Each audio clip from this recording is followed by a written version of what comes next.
Phaedo is a philosophical dialogue written by Plato, set on the day of Socrates' execution in 399 BCE.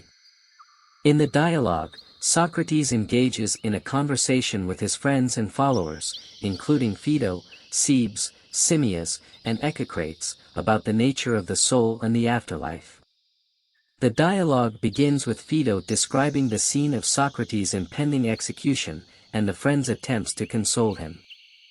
Socrates responds by saying that he is not afraid of death and that he is actually looking forward to the next life. Socrates then begins a discussion about the nature of the soul, arguing that it is immortal and that it exists before and after physical life. He argues that the soul is the essence of a person and that it is separate from the body. He uses various arguments, including the theory of forms, to support his views. The conversation then turns to the nature of knowledge, and Socrates argues that true knowledge can only be gained through reason and contemplation, rather than through the senses. He uses the example of geometry to illustrate this point. As the dialogue continues, Socrates discusses the nature of the afterlife and the fate of the soul after death.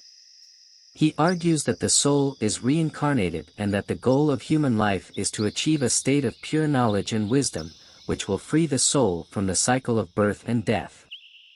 The dialogue ends with Socrates' death by drinking hemlock, with his friends and followers gathered around him.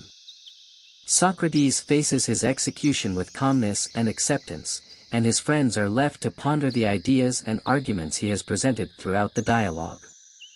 Phaedo is a powerful exploration of the nature of the soul, the afterlife, and the pursuit of wisdom. It presents a complex and nuanced argument for the immortality of the soul and the importance of reason in the pursuit of knowledge.